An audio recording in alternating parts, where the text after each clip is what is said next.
Assalamualaikum warahmatullahi wabarakatuh. Selamat sore, salam sejahtera bagi kita semua. Selamat datang di acara Hasogi seri ke-222, apa saja kutanya Himpunan Onkologi Ginekologi.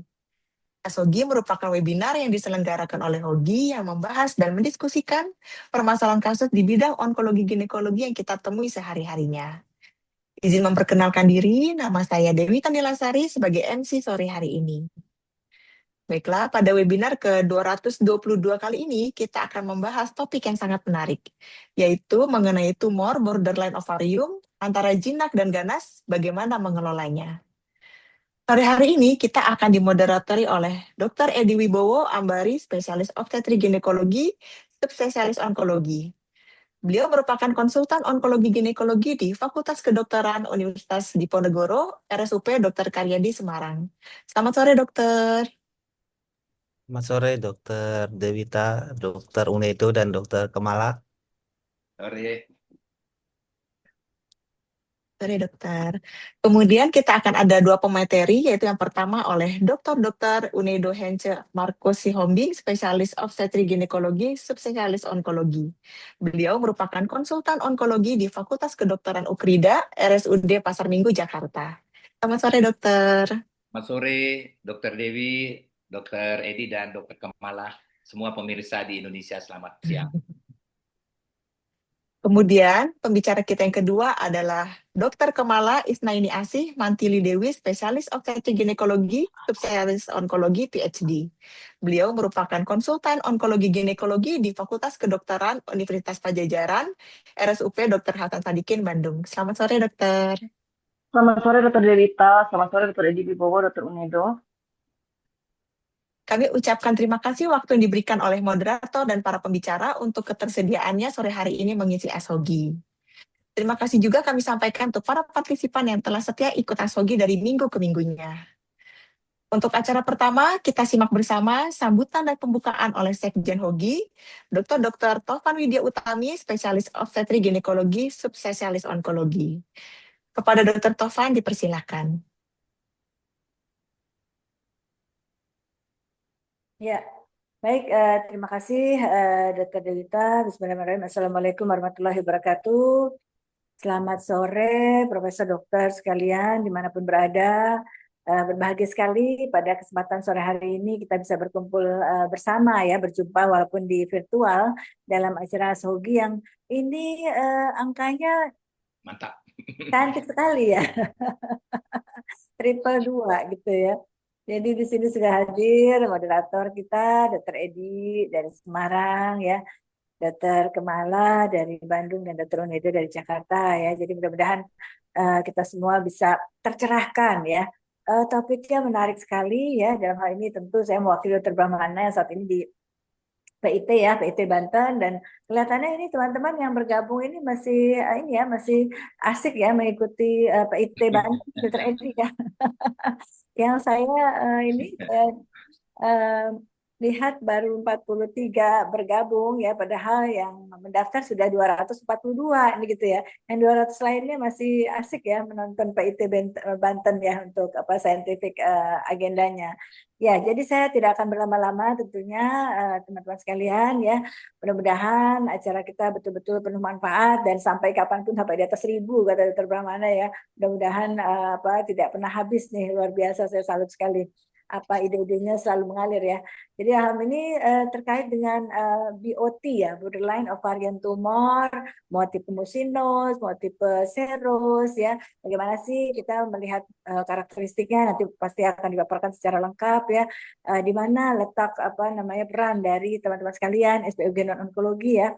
Apakah bisa kita lakukan secara mandiri, secara tuntas gitu ya, karena bagaimanapun kita memang berhadapan pada kemungkinan bisa saja ternyata jatuh pada yang ganas ya, tentu bukan ranah teman-teman sekalian ya, karena memang jelas ya saat ini evidence menyatakan operasi pertama sangat menentukan outcome ya dari ovarian cancer yang tidak beranjak baik ya, secara overall survival hanya sekitar 43% saja walaupun di negara maju ya.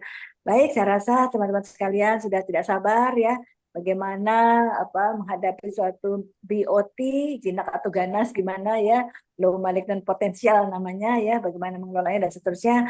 Mudah-mudahan ini dapat dimanfaatkan sepenuhnya untuk praktek teman-teman sekalian dan meningkatkan outcome dari kesehatan reproduksi perempuan di Indonesia khususnya. Demikian sambutan ataupun pengawalan dari kami. Terima kasih sekali lagi, apresiasi yang luar biasa kepada para pembicara, moderator dan juga audiens semuanya ya.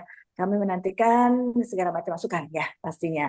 Baik, saya tutup sampai di sini. Assalamualaikum warahmatullahi wabarakatuh. Silakan Dr. Dewita. Waalaikumsalam warahmatullahi wabarakatuh. Terima kasih Dr. Taufan. Selanjutnya kita akan masuki bagian yang penting sore hari ini, yaitu mengenai materi yang akan dimoderatori oleh Dr. Edi Wibowo. Kepada Dr. Edi Wibowo dipersilakan. Ya, terima kasih Dokter Dewita. Terima kasih Dokter Tovan ya. Masih capek kayaknya. Mungkin belum hilang capeknya ya. Ya, sore ini topik kita adalah tumor borderline ovarium, ASOGI ke-222. Mungkin ini kalau di online shop kita dapat diskon banyak ini. Angkanya bagus, 222 ya. Ya, seperti pengantar tadi Dokter Tovan, kita berbicara masalah borderline ovarian tumor. Ya, untuk pengelolaannya bagaimana?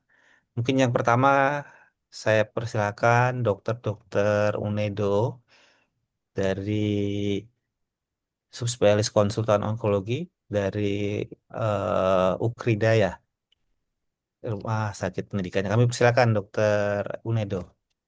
Ya, selamat siang ya semua sejawat yang ada dimanapun ya, profesor, dokter yang ada di seluruh ya yang menonton online.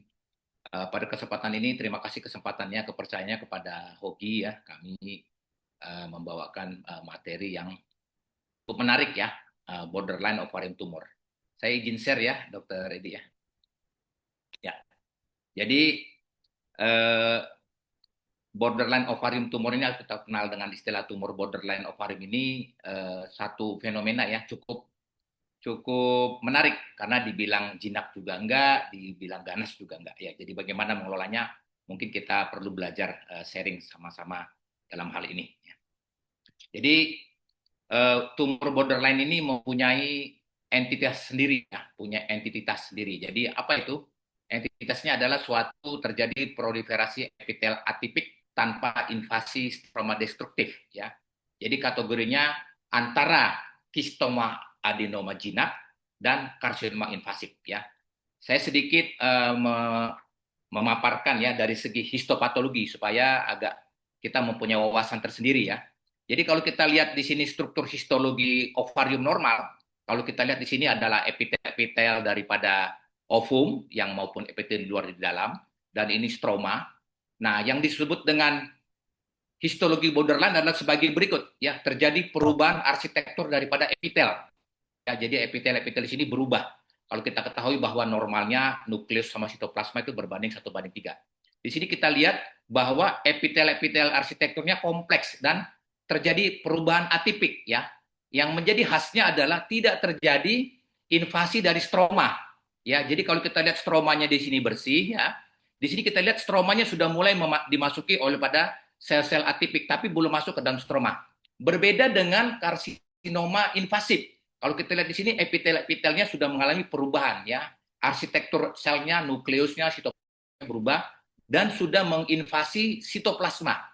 Menginvasi stroma.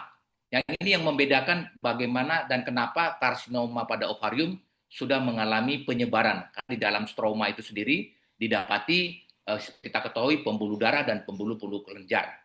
Jadi khas sekali bedanya antara borderline, terjadi perubahan atipik pada sel tapi tidak masuk kepada stroma, sedangkan pada karsinoma invasif terjadi perubahan epitel dan terjadi stroma diinvasi oleh mikrofiliar daripada epitel-epitel tersebut. Nah, ini jadi khasnya daripada tumor borderline ovarium. Ya. Nah, tumor ovarium borderline ini sendiri kalau kita lihat ini hampir banyak pada usia-usia di bawah 40 tahun ya, dengan median usianya 45 tahun. Nah, ini menjadi isu sendiri. Bagaimana kadang-kadang kita sejawat SPOG mengelolanya? Apa kita lakukan angkat ovarium saja, atau kita angkat semua termasuk rahimnya, histerektomi? Ini menjadi isu sendiri dan kadang-kadang menimbulkan tata laksana yang membingungkan antara dokter, antar pasien, dan perlu surveillance individualisasi. Jadi betul-betul kita harus lakukan konseling yang baik ya. Dan yang paling baik adalah kabar gembiranya prognosisnya sangat baik ya. Kesintasan 5-year survival-nya ini mendekati 99% pada stadium awal, namun rekaransi dan transformasi maliknya masih tetap mungkin terjadi, walaupun nanti cuma 1%. Ini teman-teman perlu gariskan bahwa tetap ada risiko untuk terjadi yang namanya rekaransi. Nah, jadi kalau dengar istilah borderline ovarium tumor ini, nanti teman-teman ya, ini sama istilahnya dengan istilah tumor of low malignant potential atau atypical proliferative tumor atau borderline serous borderline tumor, sama istilah ini ya. Nanti kalau beberapa ada tulisan-tulisan, ini istilah-istilah yang sama. Nah, jadi borderline tumor ini kira-kira kasusnya adalah 10% dari ovarium epitel ya. Jadi kalau misalnya ada 10 kita melakukan ovarium ya, kista ovarium itu kira-kira 1 yang borderline itu kira-kira menurut penelitian Hartman ya. Kemudian juga dan paling banyak terdiagnosis itu 70% pada stadium awal. Nah, ini perlu dipikirkan bahwa ya bersyukur ya.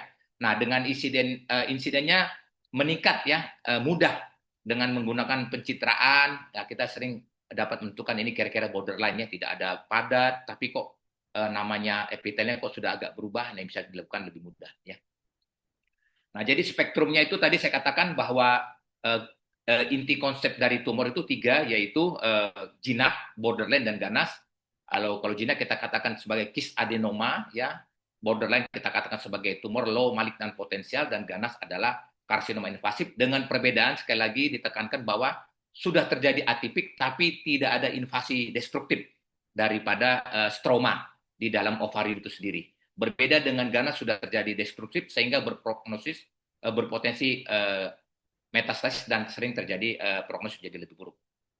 Nah, ini kalau kita lihat klasifikasi histopatologi ya, tetap itu yang paling banyak adalah serous ya. Nanti juga begitu dengan BOT juga biasanya nanti paling banyak kasus-kasus serous dan mucinosus pada ovarium borderline ya. Nah, bagaimana jalur terjadinya ganas pada BOT ini ya? Jadi kalau BOT ini dia terjadi melalui tipe 1, yaitu ada mutasi KIRAS dan MIRAS ya. Berbeda dengan tipe cancer lainnya, itu biasanya terjadi high grade squamous carcinoma itu terjadi pada mutasi P53. Ya, ini perbedaannya. Nah, gambaran klinis yang sering terjadi ya teman-teman ya, kita juga sebagai seorang SPOG atau konsultan itu sering asimptomatik ya, nyeri panggul dan massa, gejala tidak spesifik, dan presentasi jarang atau biasanya akut ya, terdiagnosa secara tiba-tiba. Nah, karakteristik massa pada atleksia ini tetap kita gambarannya kita tetap mengandalkan penilaian menurut IOTA ANSA atau ORAS US ya. Dan biasanya gambarannya khas dengan kista proyeksi papiliformis ya, ada septa tetapi tidak ada komponen padat dan vaskularisasinya biasanya menurun. Berbeda dengan jenis ganas, itu biasanya ada komponen padat dan vaskularisasinya jelas peningkatan alur Doppler pada arteri di ovarium ya. Kemudian untuk pemeriksaan yang cukup yang membantu untuk memecahkan atau menilai BOT ini, kita menggunakan biasanya MRI ya, cukup membantu membedakan antara borderline maupun karsinoma pada pemetaan praoperasi. Apa yang dilakukan pada pasien-pasien borderline itu tetap ya, serum marker yang tetap digunakan adalah untuk tipe serosum adalah CA125, sedangkan untuk tipe musin menggunakan CA199, dan keadaan tertentu menggunakan Roma atau indeks gabungan ya. Bagaimana peran potong beku ya? Peran potong beku juga cukup ya, membantu keputusan intraoperatif apa yang akan kita lakukan ya, luas staging dan konservatif, dan untuk menentukan jenisnya juga ya, bisa dari potong beku.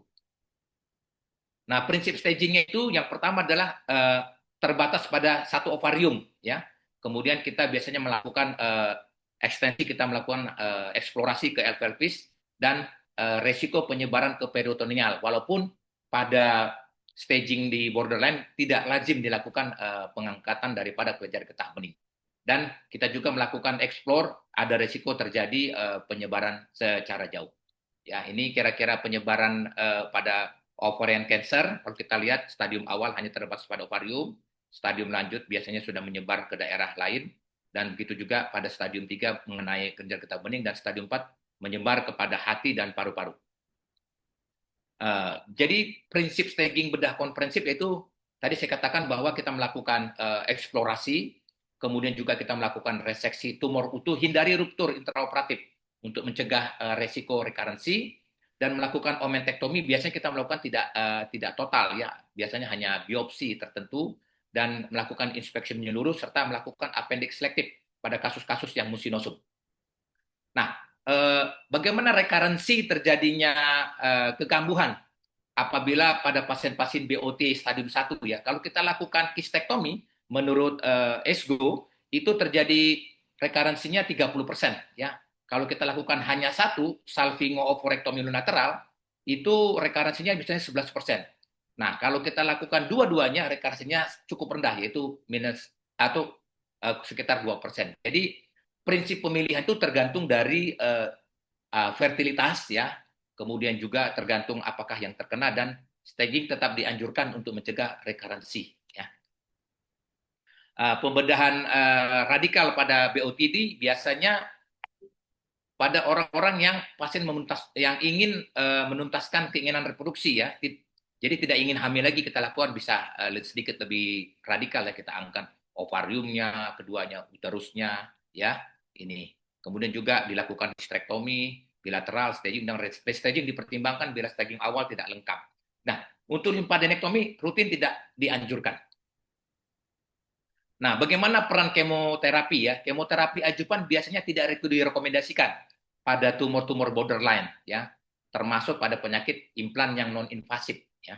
Alasannya kenapa? Alasannya adalah kemosensitivitasnya rendah karena tumor ini bekerja pada jalur kiras dan BIRAP, dan prognosisnya cukup baik, ya, tadi dikatakan bahwa hampir 2% rekarensinya. Nah, kemudian belum ada bukti perbaikan kesintasan dengan pemberian kemoterapi.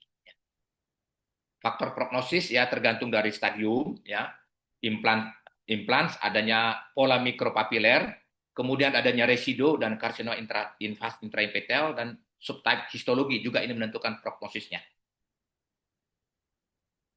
Nah, rekarensi tadi saya katakan dapat muncul secara lambat, ya, perlu pemantauan jangka panjang, ya. Mayoritas kambuh kembali setelah borderline, ada perilaku indolens, dan lebih sering pada bedah-bedah yang konservatif yang cuma dilakukan pada kistektomi, itu sering, ya. Kemudian juga pada keadaan-keadaan rekarensi borderline masih dapat ditangani ulang dengan bedah konservatif pada kedua fertilitas yang diinginkan, ya. Jadi kesintasannya cukup baik ini 5 tahun pertama yaitu 99%, untuk 10 tahun pertama itu 97%, ya, survival, dan pada stadium lanjut dengan non invasif itu 95%, dan bila disertai dengan adanya peritoneal, ya, ada pada kadang-kadang yang BOT kita lakukan staging ternyata ada invasif di daerah peritoneal, kesintasannya itu kira-kira 66%. Jadi bagaimana tindak lanjutnya? Seperti biasa kita lakukan pemeriksaan klinis, ultrasonografi berkala, ya, untuk melihat melalui tanus vaginal, tumor marker kita periksa CA125 pada jenis serosum, dan perencanaan reproduksi, ya, dorong untuk pasien segera menuntaskan reproduksi tanpa setelah itu disuruh hamil, ya, kemudian dilakukan tindakan bedah definitif setelah anak cukup. Jadi take home message pada BOT ini yang pertama adalah BOT ini mempunyai entitas sendiri di mana terjadi epitel atipik tapi tanpa invasi stroma. Kuncinya adalah prognosis terletak dari patologinya, ya. Kalau tidak ada invasi atau tidak ada implan di daerah lain, kesintasannya menjadi lebih baik. Bedah adalah terapi utama, ya, untuk melakukan pencegahan rekarensi, dan fertilisasi aman pada stadium awal, kemudian kemoterapi dan limfadenektomi rutin belum diperlukan pada saat ini dikarenakan utamakan tumor board pada penyakit invasif serta surveillance jangka panjang, dia tetap dipantau walaupun tidak rekarensi 5-10 tahun tetap dipantau. Demikian sedikit presentasi dari saya. Terima kasih. Terima kasih Dokter Unedo. Ya, mungkin selanjutnya Dokter Kemala dipersilahkan. Mungkin kalau yang sama dicepet-cepetin aja, dilewat-lewatin aja, supaya kita diskusinya lebih banyak ya. Ini sudah 15.52, mungkin 10 menit, 15 menit. Dokter Kemala, kami persilakan. Ya, baik. Terima kasih Dokter Edi Wibowo. Terima kasih Dokter Unedo. Tadi presentasinya sudah sangat lengkap. Jadi betul saya usahakan hanya melengkapi yang memang eh, perlu saya lengkapi. Berikut presentasi PPT saya.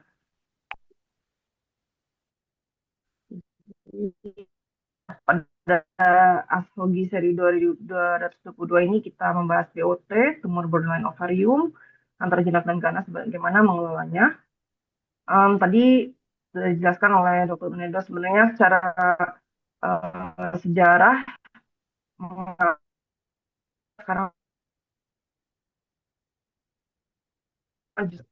Suaranya putus-putus disebabkan sepertinya, oleh Dokter tumor Kemala. sejawat patologi anatomi ini sudah semakin detail. Kayaknya jaringan saya dok, sebentar dok, pindah dulu. Masih terputus-putus dok? Sudah lebih bagus. Oh ya baik. Ya dok, jadi tadi secara sejarah untuk borderline ovarian tumor ini semakin dikenal oleh karena teman sejawat patologi anatomi sudah lebih bisa membedakan secara patologi ada beberapa tumor yang memang low malignant potential, jadi tidak bersifat jinak maupun tidak bersifat ganas, tadi sudah dijelaskan oleh Dr. Unedo. Dan mengapa ini bisa terjadi, karena sebenarnya sudah terjadi mulai meningkatnya mitotic activity dan aktivia dari nukleus, tapi belum menginvasi stroma sehingga tidak bisa dikategorikan sebagai malignan.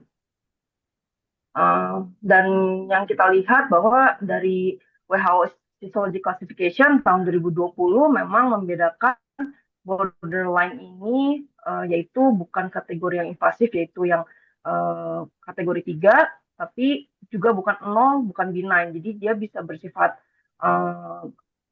premalignan gitu disebutnya, antara kategori 1 atau 2. Tadi Dr. Nedo juga sudah menyebutkan ada beberapa klasifikasi dari borderline ovarian tumor, yaitu jenis epitel, yaitu serous, mucinous, endometrioid, clear cell, Brenner, dan sebagainya.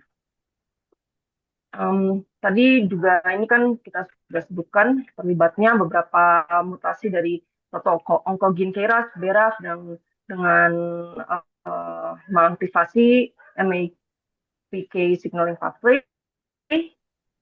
Jadi mirip seperti patogenesis serous karsinoma, namun tidak berlanjut hingga menginvasi stroma. Nah, faktor risiko yang terjadi disebutkan bahwa adanya obesitas atau merokok, penggunaan hormonal kontraseptif itu bisa meningkatkan risiko terjadinya borderline ovarian tumor.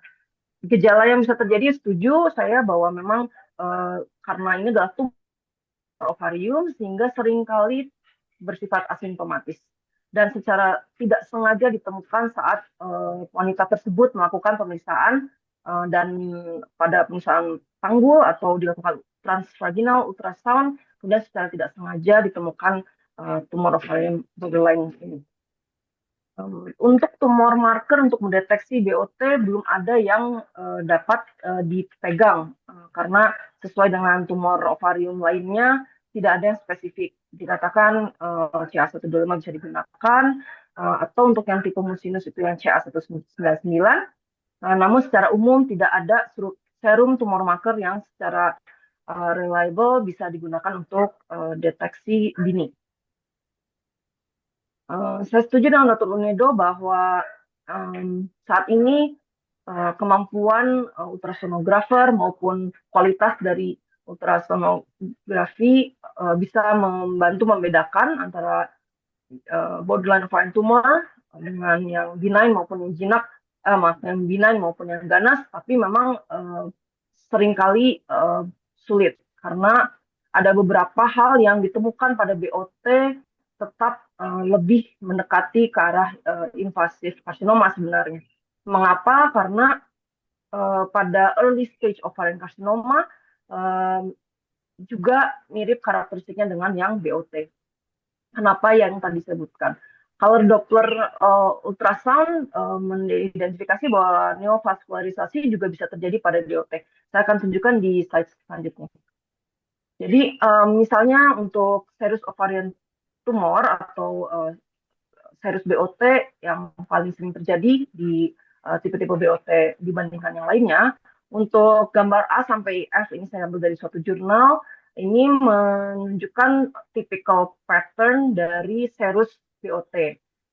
Pertama, biasanya memang terjadi secara unilateral dan dinding kistanya itu tetap bentuknya adalah irregular dan bisa terjadi multilokuler, tapi tidak menutup kemungkinan juga unilokuler. Nah, yang menjadi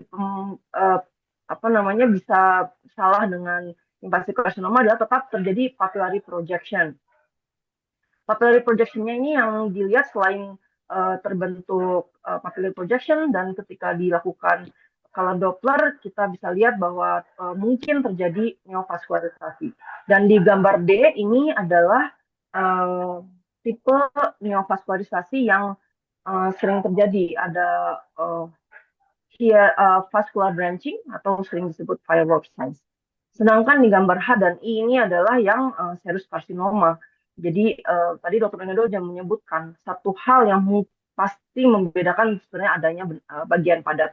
Dan di H ini adalah tipikal bagian padat yang menunjukkan invasive carcinoma. Sedangkan untuk yang gambar I ini juga bisa agak sulit untuk dibedakan karena tetap terbentuk papillary projection yang bisa menunjukkan ini lebih invasif dibanding yang tadi pada gambar B.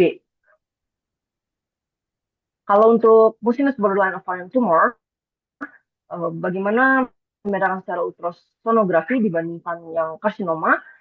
Di sini tidak kembali lagi dijelaskan bahwa tidak ada yang spesifik kecuali yang solid komponen, yaitu di gambar H dengan tanda bintang.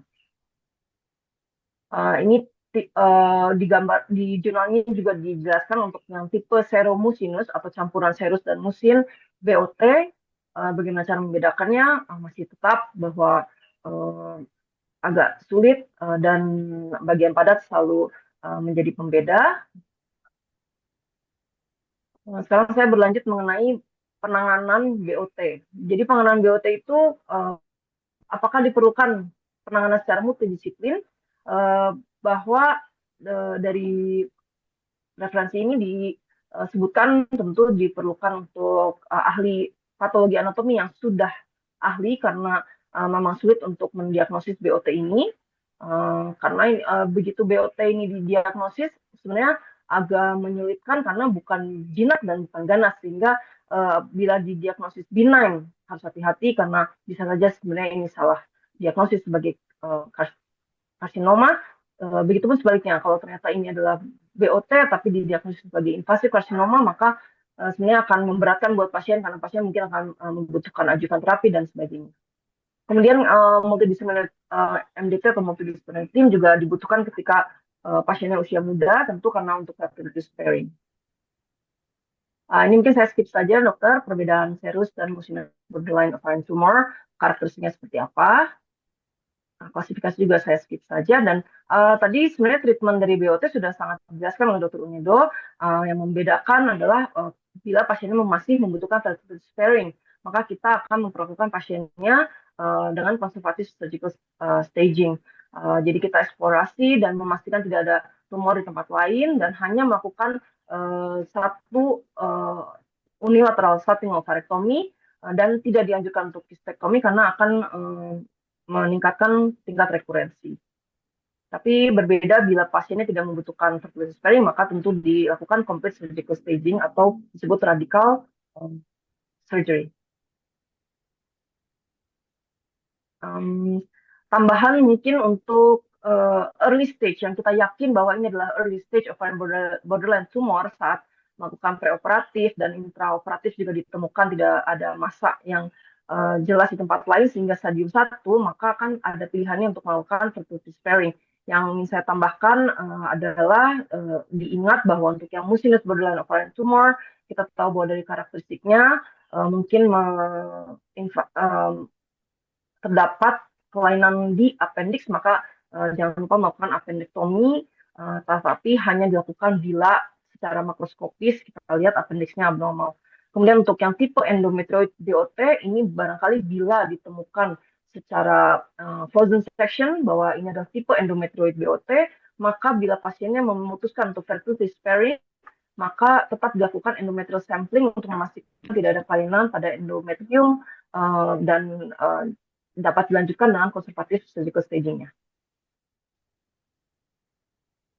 Untuk advanced stage, tadi Dr. Unedo juga menjelaskan bahwa tidak ada manfaat untuk pemberian adjuvan terapi. Kemudian untuk follow up tadi sudah dijelaskan, prognosis juga sudah, sehingga saya rasa cukup dokter. Terima kasih banyak atas perhatiannya. Ya, terima kasih Dokter Kemala dan Dokter Unedo. Mungkin ada yang ingin ditanyakan ini. Alhamdulillah sudah 68 ya peserta kita, tapi saya intip pesertanya guru-guru kita juga.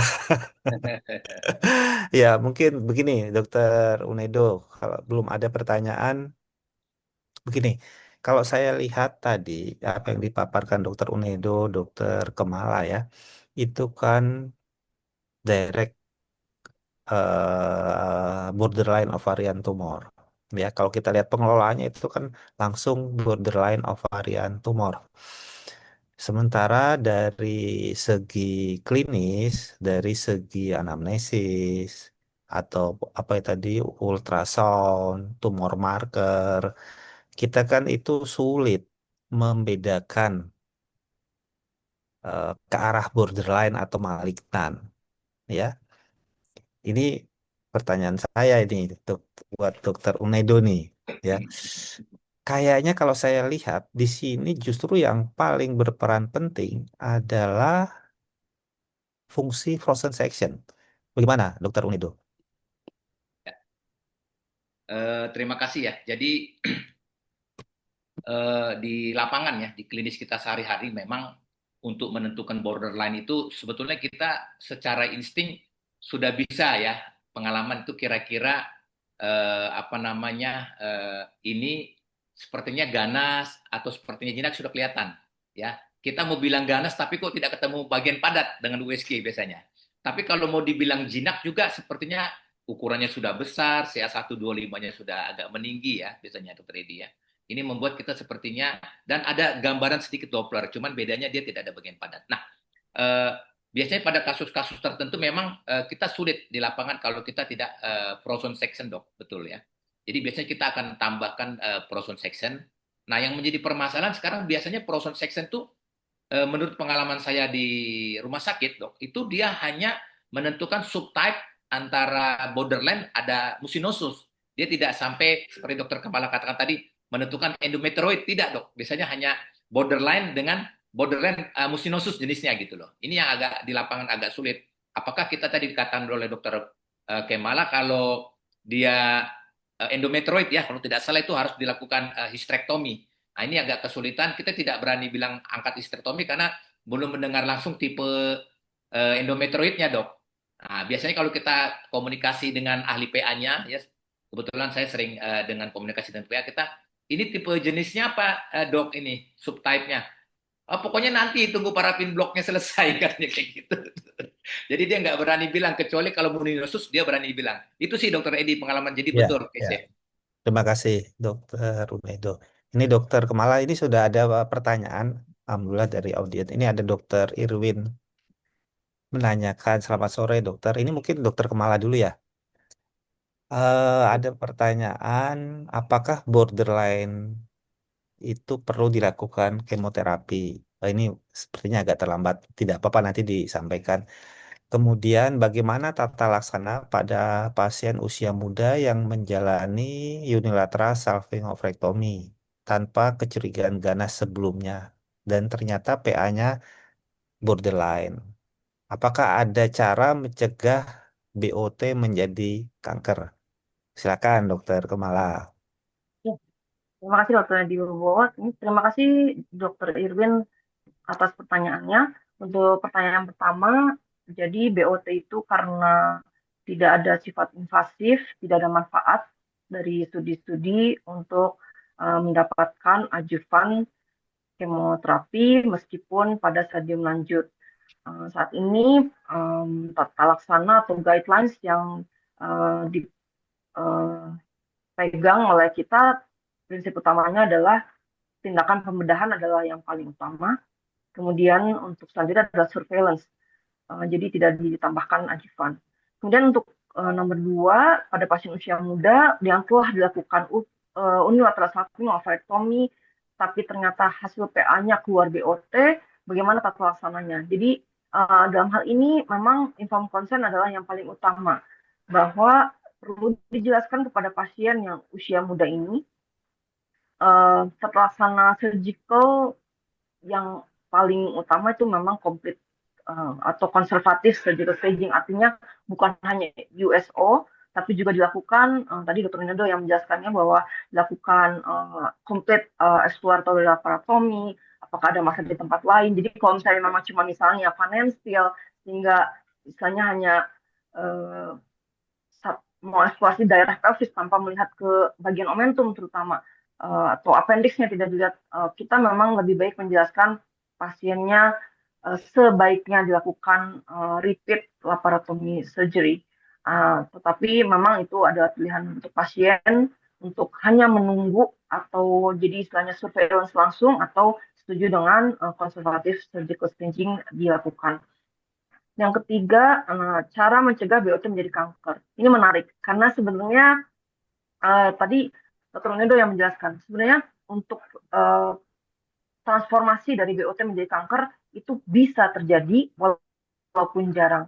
Hal ini biasanya terjadi apabila BOT-nya adalah tipe yang mengandung mikroinvasif atau memiliki tipe patologinya micropapillary projection. Jadi tergantung dokter patologi anatominya sedetil apa menjelaskan ke kita sebagai operator atau sebagai dokter yang merawat pasien, apakah ini berpotensi menjadi ganas. Apabila tidak ada berpotensi menjadi ganas, sebenarnya cukup relatif aman untuk tidak bertransformasi menjadi ganas.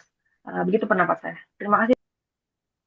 Ya, terima kasih Dokter Kemala. Begini, ini menurut saya ada mungkin sedikit kurang pertanyaannya. Maksudnya begini, usia muda itu sudah punya anak belum? Dia masih butuh fertility tidak? Ya, jadi itu mungkin juga perlu disampaikan. Mau silakan mungkin Dokter Uneda aja menambahkan. Seandainya ini dia masih butuh fertility, apakah perlu seperti dikatakan Dokter Kemala kita operasi lagi, ataukah seandainya dia sudah tidak butuh fertility atau kita operasi lagi, atau yang disampaikan Dokter Kemala ini kan takutnya ada yang kelewat nih. Bagaimana kalau kita imaging, misalnya pakai CT, whole abdomen, MRI, whole abdomen. Silakan, Dokter Unedo. Ya, jadi terima kasih ya. Jadi memang kalau berbicara tentang rekarensi ya, itu memang tergantung dari yang pertama adalah tipe operasi yang kita lakukan ya. Jadi kalau misalnya semakin kita melakukan BOT double BSO ya, bilateral salpingotomy, tentu menurut literatur rekarensinya itu dalam 5 tahun hanya 2% sebetulnya ya. Nah, tapi kalau misalnya ini permasalahannya adalah pada pasien yang usia muda ya, belum punya anak, kemudian dilakukan SOU dan ternyata hasilnya borderline. Jadi saya setuju ya, tetap dicari apa yang menjadi parafin block dari SOU-nya. Kalau misalnya hasilnya serous atau mucinous, kita mungkin hanya observasi aja. Jadi kita tidak lakukan restaging kembali, karena terus terang untuk kekambuhan dalam 5 years survivalnya cukup baik ya, yaitu 90% tadi dikatakan. Jadi mudah-mudahan dengan memperbaiki gaya hidup, ya mencegah makan-makan yang mengandung kimia, kemudian radiasi dan makan-makan yang bergizi, si low potensial malignannya itu tidak bangkit kembali. Jadi saya lebih setuju untuk observasi, Dokter Edi. Terima kasih. Ya, terima kasih Dokter Utedo. Mungkin Dokter Kemala kayaknya tadi saya lihat ada bagan NCCN itu. Kayaknya ada flowchart NCCN di Dokter Kemala tadi. Kalau sudah pernah Untuk operasi preferensi sebelumnya. ya dok. Iya, bisa dijelaskan ini Dokter Irwin. Mungkin belum ada yang tanya lagi. Ya dok, saya share kembali. Bentar. Ini kenapa saya hilang fungsi sharingnya dok? Oh, Takutnya sebentar. eh, Oh ada dok, sebentar.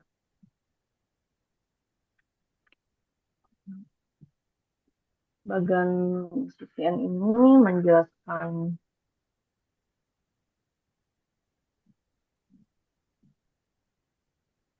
eh, ada dok, sebentar. tadi sepertinya ada terlewat tadi. Iya, memang karena sudah Ya, disampaikan. Ya, ini dia. ya. Jadi follow up ya. Ya dokter. Saya tadi bacanya ini adalah untuk surveillance tadi karena sudah dijelaskan oleh Dr. Unedo, tapi memang ini adalah bagan untuk apabila terjadi rekurensi dokter, yaitu clinical relapse. Artinya pada saat lagi surveillance kita menemukan secara klinis adanya muncul masa baru, dan pilihan utama untuk yang rekurensi memang melakukan surgical atau debulking. Dan hasil PA selanjutnya dari proses debulking ini yang menentukan bagaimana terapi rekonstruksi. Yaitu apabila tetap PA-nya adalah non-invasif atau tidak ada kecenderungan untuk rekurensi, kembali kita surveillance atau observe. Tetapi bila ditemukan invasif, maka sudah guideline-nya berubah menjadi untuk yang low grade atau yang high grade. Begitu dok? Iya, ya. Jadi mungkin begitu. Ada pertanyaan lagi gak ini? Belum terlihat ya. Ya, tetapi saya gini. Dulu saya ingat almarhum guru saya ya. Kadang-kadang borderline itu juga menakutkan, ya. Menurut saya, yang tadi kita bahas yang baik-baik saja, ya yang baik-baik saja, yang kapsulnya tidak ruptur, ya bisa kita kerjakan BSO. Tapi mungkin Dokter Unedo, Dokter Kepala pernah tidak mendapatkan kasus borderline yang ASI tesnya itu betul-betul musin, ya. Itu, tapi kita sih berharap kalau seperti itu pengennya sih malignan aja supaya kalau itu kita bisa kemo. Nah, tetapi hasilnya adalah borderline. Nah, itu agak sulit buat kita menurut saya ya. Mungkin Dokter Unedo ada pengalaman bagaimana kita mengelola kasus seperti itu. Ya, terima kasih ya Dokter Edi ya. Jadi memang dok, dari pengalaman saya menemui kasus-kasus borderline dok, itu yang paling sering recurrent tuh musinus dok. Itu. Jadi musinusnya itu eh, kambuhnya itu tidak seperti teori dikatakan 5 tahun tuh 90%. Itu dia 6 bulan, 9 bulan itu sudah muncul loh. Itu juga saya kadang-kadang ini apa salah baca PA-nya atau memang sifat dari si borderline tumor yang jenis musinosum. Jadi cepat sekali dia munculnya. 9 bulan, 6 bulan sampai 1 tahun itu sudah muncul. Dan munculnya itu muncul asites. Jarang pada muncul di indung telurnya itu kadang-kadang. Ini yang membuat kadang-kadang apakah penyebabnya lain atau memang karena timbul oleh karena low malignan potensialnya, itu definisinya itu dok. Jinak dibilang jinak juga enggak, ganas juga dibilang ganas enggak. Itu pengalaman saya sih dok. Dokter Kemala mungkin pengalaman di Belanda mungkin di Jepang ya. Enggak dok. Ya dok, terima kasih dokter Edi, dokter Anido. Jadi memang betul ya dok, kita harap-harap cemas gitu kalau nemu yang ini, aduh kenapa nggak sekalian dibikin ganas gitu dok ya, karena kita Iya. berharap kita mungkin bisa mencegah rekurensi apabila kita tambahkan adjuvan kemoterapi. Kalau di center kami dok, memang kalau sudah eh, kami lakukan operasi tapi ternyata secara patologi ditemukan BOT, kami seringkali lanjut dengan apa namanya meminta clinical pathology conference, di mana kami menanyakan ulang, terutama yang tipe sinus setuju dengan aturan Edo. Karena kami pertama menanyakan apakah betul tidak ada invasif implan, dan apakah dapat dilakukan potongan-potongan tambahan untuk memastikan ini betul-betul tidak ada invasif karsinoma atau invasif implan. Karena ketika invasif implan, karena ada beberapa studi yang mengatakan masih ada tempat untuk memberikan adjuvan kemoterapi, maka bisa kita lakukan adjuvan kemoterapi, tapi dengan mengajukan tentu saja apabila pasien BPJS apa namanya protokol terapi dan jurnal-jurnal yang mendukung pasien ini lebih baik ditambahkan kemoterapi. Begitu, dokter. Terima kasih. Iya, ya. Mungkin ada pertanyaan lagi, belum ada ya. Mungkin sejawat SPOG di daerah kan. Nah, begini, ya memang agak sulit ya. Saya lihat kalau di sini kita mungkin peran frozen section itu sangat besar. Justru mungkin pertanyaannya nih buat Dokter Unedo. Kadang-kadang kasus-kasus borderline itu kan, oh mobile nih, ya. Terus kayaknya kita bisa nih di rujukan sekunder lah, ya. Itu sebaiknya bagaimana? Ini dirujuk karena kita tidak punya fasilitas frozen section atau bagaimana, Dokter Unedo? Ya. Terima kasih dok. Biasanya memang pasien-pasien dengan borderline ini biasanya jarang kecil dok. Dia biasanya besar-besar, tapi gambarannya bagus gitu loh. Yang borderline itu pengalaman sih ya. Jadi memang biasanya pada kasus-kasus yang eh, apa namanya di daerah ya mungkin di kabupaten ya, pada kadang-kadang kabupaten mungkin perlu juga KII kepada keluarga dok. Memang kemungkinan-kemungkinan understaging ya, artinya borderline, tapi kita tidak melakukan terapi eksplorasi lainnya seperti melihat apakah ada implan atau tidak gitu. Nah, atau memang pada keluarga juga memang menganggap bahwa ya nggak apa-apa dok, yang penting dioperasi di sini aja, yang penting baik sehat. Itu boleh juga karena yang menarik dari jurnal ini eh, kejadian kesintasan 5 tahunnya itu cukup rendah dok ya. Jadi kalau saya lihat ini dari jurnal yang nggak bisa di ini ya, nggak bisa setting jurnal itu saya nggak bisa share ya ini. Hmm, hilang ya, kayak Dokter Kumala tadi. Ada, sabar, Dokter Unedo dicoba. Di, Seperti yang pindah dok, ya tadinya. ya. Nah ini kesintasannya cukup baik ya. Ini yang menjadi permasalahan nih. Jadi kadang-kadang aman juga ya. Jadi kalau misalnya gara-gara ketakutan apa maksudnya tidak terlalu berisiko bermakna untuk kejadian kekambuhan. Kan tidak mungkin juga semua jadi setiap kabupaten mengirim semua ke provinsi. Nanti kewalahan juga provinsi untuk apa namanya untuk menanganinya ya. Belum lagi dari segi ekonomi, dari segi apa keluarga harus merujuk ke kota besar. Karena memang secara kesintasan itu menurut ESCO itu rendah sekali, 99% itu relatif survive ya, jadi tidak ada kekambuhan.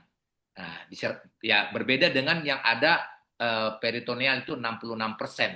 Demikian, Dokter Edi. Ya, nah ini sebentar Dokter Unedo, saya pinjam slide-nya Oh, tadi. siap, siap. Ini sekarang pertanyaan buat Dokter Kumala ini karena nggak ada yang bertanya ya, tapi saya rasa ini tidak terfikirkan ya. Ini coba tadi yang tadi Dokter Unedo. Nah ini, gini Dokter Kumala. Karena tidak ada yang bertanya, saya mewakili audiens saja. Ini kan kesintasannya 99%. Seperti disampaikan Dokter Unedo kan relatif baik. Kalau begitu, kepentingan untuk reoperation, kita buka lagi, kayaknya eh apa ya, eh tidak begitu urgent. Eh, Tapi disampaikan Dokter Kemala tadi, memang yang penting inform consent. Tapi seandainya inform consentnya juga keluarga ingin operasi Ulang. tetap diulang, kayaknya keluarga juga tetap harus mengerti ya bahwa eh kepentingannya itu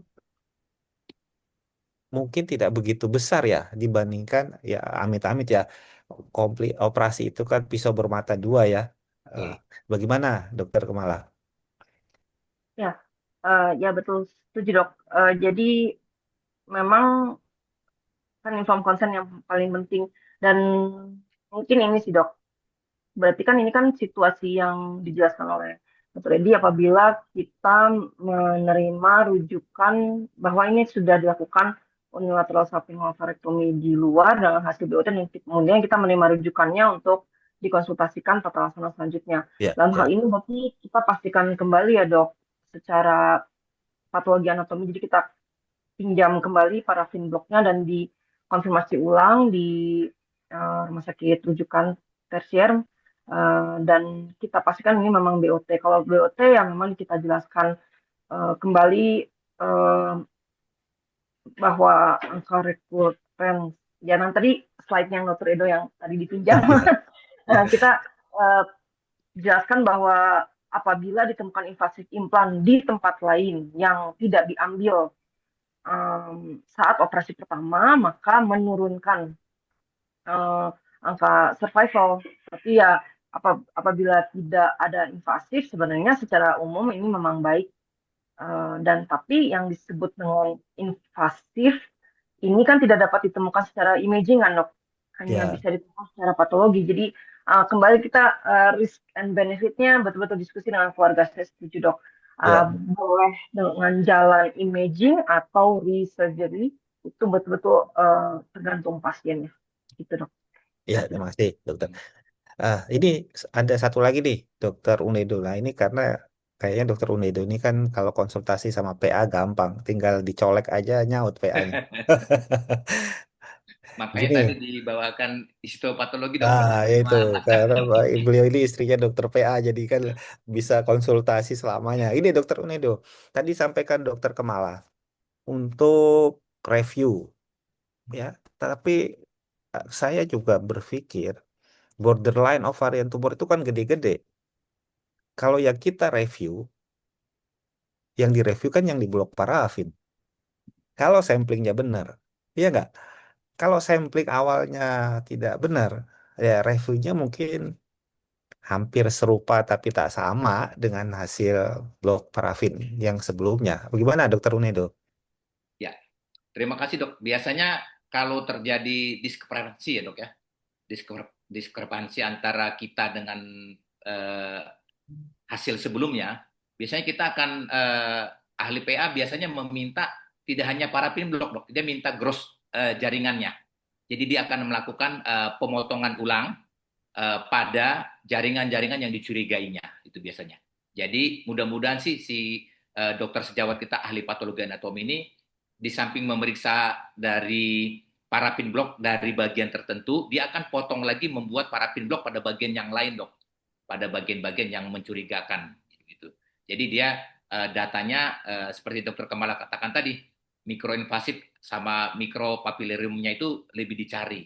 Dan biasanya mereka menggunakan seperti perbandingan satu lokasi 10 sampling, misalnya dalam dalam berapa senti ada 10 sampling. Semakin banyak proporsi banyak mengambil, hasilnya semakin akurat dok itu sih. Sehingga dapat diketahui dengan pasti. Terima kasih dok. Ya, terima kasih Dokter Unedo, Dokter Kemala. Saya rasa ini sudah 16.26 ya. Mungkin saya sedikit take home message lah. Pertama, mungkin memang ini adalah borderline. Borderline itu not malignant, not benign ya. Jadi dia punya sifat sendiri ya.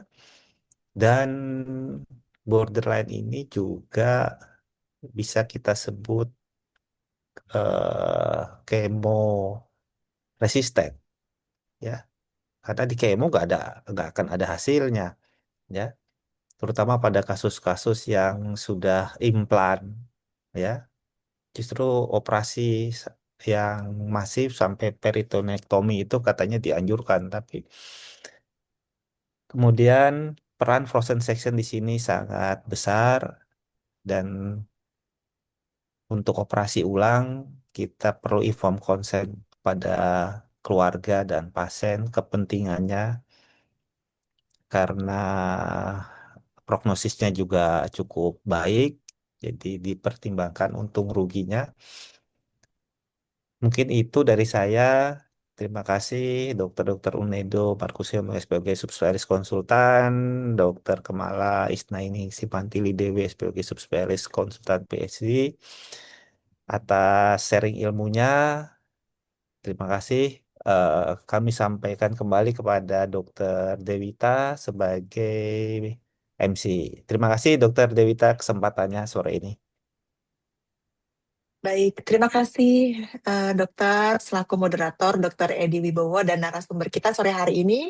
Terima kasih Dr. Unedo dan Dr. Kemala untuk diskusi sore hari ini mengenai tumor borderline ovarium antara jinak dan ganas, bagaimana mengelolanya. Terima kasih kami sampaikan juga kepada Dr. Tovan sebagai Sekjen Hogi yang turut hadir di acara Hogi kali ini. Alhamdulillah, semoga diskusi dan ilmu kita dapatkan sore hari ini dapat bermanfaat, terutama dalam menangani pasien kita sehari-harinya. Selanjutnya kita akan mengumumkan acara kita bersama di akhir tahun ini, yaitu INASMID 2026, From Research to Clinical Impact Shaping the Future of Gynecology and Oncology. Acara akan diselenggarakan pada tanggal 6 hingga 8 November tahun 2026 di Kota Malang, Jawa Timur. Sampai bertemu Prof. Dokter di Kota Malang. Tidak terasa saat ini kita berada di akhir rangkaian Ashogi ke seri ke-222. Ternyata selain angka Ashoginya, ternyata tanggalnya juga cantik, Dok. Oh iya ya. Seri 222 Oh di tanggal iya ya. 22 Juli. Iya iya Iya, iya. Dok. Harusnya berhadiah kita ini ada door Iya. prize-nya. Mungkin Dok, ini door prize-nya biar Dokter Tovan kasih pantun aja Dok sebelum ditutup. Oh begitu, Dok. Silahkan, Dok. Mari, Dok. Dokter Dewita itu Oh. yang Dokter lihat Edi juga mau bikin pantun? Dokter Tovan dong ini special edition katanya. Tanggal 22 Juli edisi ke-222. 222. Silakan Dokter Tovan. Ini saya lagi mikir kayak Dokter Kemala tuh. Saya belum pernah dengar pantun dari Dokter Kemala kayaknya. Cocok, mantap nih. Saya nggak berbakat dok, mohon maaf dok. Dokter Tovan yang paling berbakat ini paling seru. Mau pantun apa dok judulnya? Jalan-jalan ke Kota Malang, Mbak. Oh iya benar-benar. Promo. Kalau Dokter Unedo mungkin saya pengen dengar Dokter Unedo bikin pantun. Tadi udah didaulat oleh Dokter Edi, Dokter Topan kan. Iya. Nah, ini kalau misalkan ada Dokter Dery, saya terpacu nih, Dokter Edi. Sudah, mungkin Dokter Dewita punya pantun banyak nih, Dokter Dewita. Silakan, Dokter Dewita. Izin, Dok, belum ada, Dok. Hari Nah, ini, Dok. ini kalau gitu saya aja Dok. Ini Saya mau ini tahu. kayak lah Dokter Dery. ini ya sekarang kan banyak ya. Cuman ini cukup bagus nih. Pergi ke Batu petik apel. Cakep. Mampir sebentar di Selekta.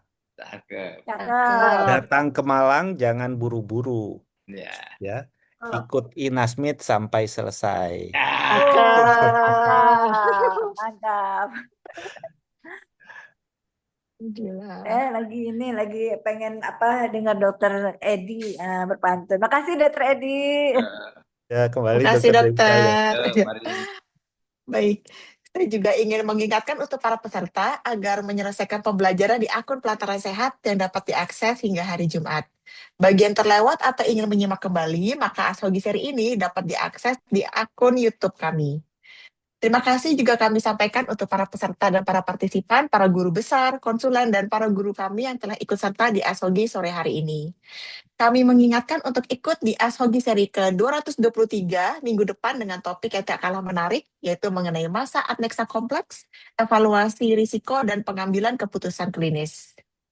Mewakili panitia, kami mohon maaf yang sebesar-besarnya jika ada kekurangan selama berlangsungnya Ashogi kali ini. Saya tutup pertemuan sore hari ini. Terima kasih. Wassalamualaikum warahmatullahi wabarakatuh. Terima kasih, dokter. Terima kasih. Sampai bertemu lagi, dok. Mari. Waalaikumsalam warahmatullahi wabarakatuh. Jalan-jalan ke Kota Malang. Cakep, dok. Ayo dokter Edi. Promo sama-sama rame-rame. Dokter ke Malang nih, saya dengar pantunnya belum pernah nih. Ya dok, Terima kasih semuanya. Terima kasih. Terima kasih, dok. Silakan, dok. Mari, dok. Salam hormat, dok.